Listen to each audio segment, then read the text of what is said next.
Well, Matt Robinson, after a run of defeats, do you think it's a first real test for this young squad this season to really show what they're about? Yeah, I think every game's a test, but in terms of their character, yeah, of course it is. It's new territory, as I said, for all of us. Since I've had the job, we had the run of 2 defeats over Easter last year. We've never had that run of 3 league defeats. I know there was the Arsenal game thrown in there as well, but it's never happened to us. So it's a test of character, but we've had a really positive week, and the key thing is that we keep remembering what we're about, where we're going, why we're doing things. I thought we went off track a little bit of that away to Rotherham. I think I was a little bit wrong in my interview. I think because of the nature of the goals, I put a lot of the performance down to physicality, which is key, that's a given. But I think it was more that we didn't play. We didn't implement our style on them, which we needed to do. And I said to the lads, that's what can never happen. Win, lose or draw, we've got to be what we're aiming to be moving forward. So that's what we'll be looking for tomorrow, and I'm confident that it'll happen. And did the feedback start as soon as they got in the dressing room after Rotherham and on the coach? It seems like you're just football, so it all started then, the process? Yeah, it does, but we've talked about this, and some of the meetings after the games are a little bit pointless now. We've talked about that, and we need to, because you keep talking over the same things, so we just said about we've got to live a little bit more what we do, our principles, we've got to be living them daily, and we know that if we get them right, then the sort of performance that happened up at Rotherham won't happen. Not saying we're going to win every game, but we won't come off disappointed. So you look at the Plymouth defeat. The Plymouth defeat was a very different defeat to Rotherham, because we know there was so many positives there. We got undone once, and then we got frustrated a little bit. Whereas the Rotherham, we didn't attempt to be the best version of us. So that's what we've been talking about, and it's been a real positive sort of few days. Ethan Chislett mentioned the other day, 10 games in, it's often when managers assess how things have gone. I mean, not so much a mid-season report, but perhaps a quarter season report. How would you assess things in that respect? Just work in progress, real work in progress, and and if we'd got a draw against Plymouth and got a draw against Shrewsbury and lost to Rotherham, I'd still be saying the same. If we beat Plymouth, which based on chances in the first half could have happened, I'd still be saying the same. We're work in process. There's things we do well, and there's things we got to do better. And as long as we keep the environment right and the players keep coming in wanting to learn, then it will naturally happen, and we're going to have an exciting season. And yourself, you talked about when you first came in, you're bringing in new coaching methods this season. You're still striving to bring new ideas all the time to your players. Yeah, but to be honest with you, it's not new ideas, Chris. It's obviously I have my own thoughts on football and how the best way is to educate players and help them grow as people and players. But it's not new. I was watching the big match revisited the other day. I think it was 1970 something. It was Terry Venables was there with Malcolm Allison being interviewed. This is whatever 40 odd years ago. Yeah. And Terry Venables was talking about learning environments. So it's not new ideas. This stuff has been going on, at top level places for a long time.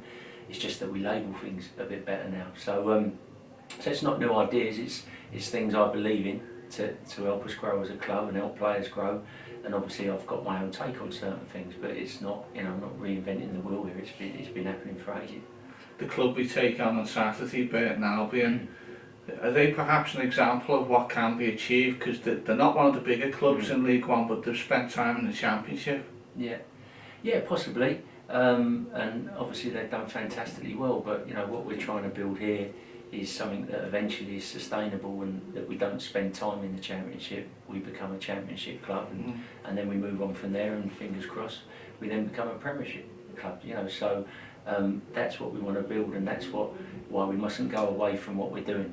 Because we want to build a style of play, the way we are, attract players because of everything that goes on, that makes us, a very, very comfortable League One club, and then makes us a very, very comfortable Championship club. That's what it's about. It's not about building something so that we have a little adventure into the Championship one season. And that's no disrespect to Burton, just trying to paint the picture. and that's not what we want. We want to build something that we can keep growing.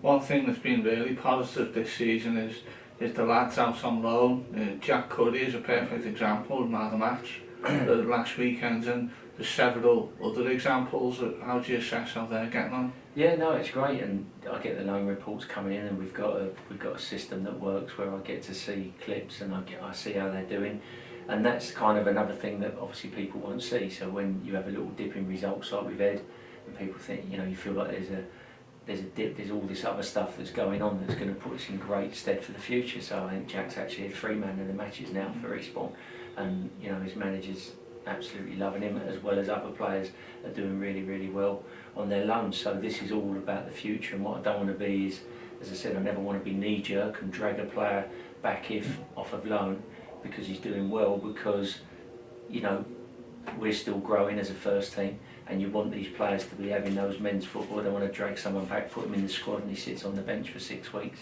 because fundamentally you hope that whether it's next year or the year after, these players are going to become a real big part of what you're doing. And another good aspect for the club is the players called up for international duty. How pleased are you for them? Yeah, and again, it's another thing. It shows we've grown as a club. It's never happened before. 3 players on international duty, potentially a 4th. So again, it shows that we are moving forward in the right direction. So really, really pleased for them, and pleased with the club as well, because as I said, it's not something that would have happened before. So it just shows that we are moving forward. And you did mention you're the player who could be called up, but you've got the Kiwi, the Scot, and Hungarian. So it's quite unusual for Wimbledon, isn't it? It is, and obviously, potentially with Henry it'd be an Englishman, and I think you look at Woody, there should be possibly a Welshman in there as well. So it's great. I think it's great for the club because it's people can see what we're doing, and it's really positive for the lads. It'll be a new experience for some of them, and that again an experience that they grow from. How will you fill the gap? Because there's going to be quite a gap, isn't it, with the fixtures? Yeah, so we're quite excited about it, to be honest, because we've had a chat about our training levels and what we're going to do. Potentially we might stick a friendly in there as well next Thursday. We've just got to finalise that. We wouldn't be looking to give everyone 90, but some players will get 60 and some 30. So we're looking to do that, and again, it just gives us a chance to step up everything we do, look at everything we do, and try and take things to another level. In terms of team news for this weekend, can you just run us through who's still out and who's available? So we've still got PK out, obviously, and still Ollie's still out, but apart from that, well, no, we're all good to go. Sounds good. And in terms of we're back home tomorrow, it seems like a long time since we had a home game, isn't it? Yeah. You're very mindful that you want to put on the right type of performance. It's not win at all costs, is it? Although some would say that. Yeah, listen, winning should always be there. If you don't want to win, we're all in trouble. But no, it can't. I won't say it's not winning at all costs. We have to be us. We've got to be us. We can't just go and walk away with 3 points by playing a completely different style or doing something completely different and thinking, oh, that's okay, we got 3 points, because that's not where we need to go with this. So, of course, 3 points is key, and the lads will want to get 3 points. But what is really key as well is that we put in a performance that shows where we're going as a football club and where the lads are going. So, ideally we want both, of course we will. But it's key, but no, we can't wait for a home game. It's funny, we were showing some clips to the lads, and we lost to Rotherham fairly convincingly in the end, and we were looking at their fans, and then I showed them some clips of the games we've won at home and showed them our fans, and just said, look, this is the effect that you're having on people. It's completely different. They're standing up clapping, our fans are rushing down to get to the front doing a conga, So, and I said, and this is the excitement you bring, and this is why we've got to carry on being what we're about, because you've excited the fans, and as long as they keep saying that, they'll stick with you. Of course, we've got to pick up points, but they'll stick with you. So it's so key that we get back to that tomorrow. Okay, let's hope so. Thank you so much, Robbo. Cheers, Chris.